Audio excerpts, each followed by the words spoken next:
കോൺഗ്രസിന് വൻ തിരിച്ചടി. ആദായനികുതി വകുപ്പ് നടപടികൾക്കെതിരായ അപ്പീൽ ട്രിബ്യൂണൽ തള്ളി. ബാങ്ക് അക്കൗണ്ടുകൾ മരവിപ്പിച്ചതിനെതിരായ നടപടിയിൽ ഇടപെടുന്ന ട്രിബ്യൂണൽ. വിവരങ്ങളുമായി നന്ദഗോപൻ ചേരുകയാണ്. കോൺഗ്രസിന് വലിയ തിരിച്ചടിയാണ് നേരിട്ടിരിക്കുന്നത്. മറ്റു വിവരങ്ങൾ കൂടി. സുരേഷ്, 115 കോടി രൂപയാണ് കോൺഗ്രസ് ആദായ നികുതി അടയ്ക്കാനുള്ളത്. ഇതിന്റെ ഒരു ഭാഗം എന്ന നിലയിൽ കഴിഞ്ഞ ദിവസം 65 കോടി രൂപ അക്കൗണ്ടിൽ നിന്നും ആദായ നികുതി വകുപ്പ് ഈടാക്കിയിരുന്നു. 2018-19 സാമ്പത്തിക വർഷത്തിൽ ആദായ നികുതി റിട്ടേൺ സമർപ്പിക്കാത്തതിനെ തുടർന്ന് പലതവണ ആദായ നികുതി വകുപ്പ് നോട്ടീസ് നൽകിയതാണ്. മറുപടി ഇല്ലാത്തതുകൊണ്ട് കോൺഗ്രസിന്റെയും യൂത്ത് കോൺഗ്രസിന്റെ അടക്കം 4 അക്കൗണ്ടുകൾ മരവിപ്പിച്ചിരുന്നു. പിന്നാലെയാണ് അക്കൗണ്ടിൽ നിന്നും 65 കോടി രൂപ ആദായ നികുതി വകുപ്പ് ഈടാക്കിയത്.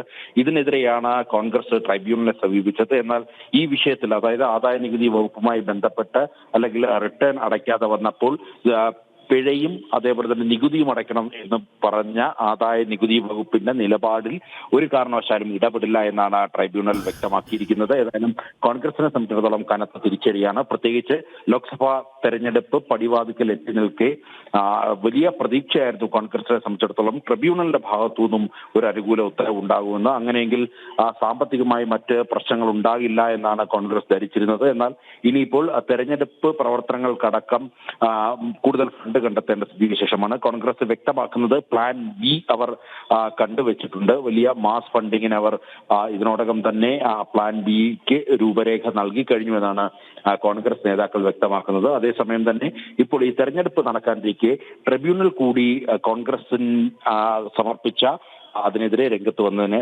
കോൺഗ്രസിനെ സംബന്ധിച്ചിടത്തോളം കനത്ത തിരിച്ചടി തന്നെയാണ് എന്നുള്ള കാര്യത്തിൽ തർക്കമില്ല. സുരേഷ്, നന്ദഗോപനാണ് ഡൽഹിയിൽ നിന്ന് വിശദാംശങ്ങൾ നൽകിയത്.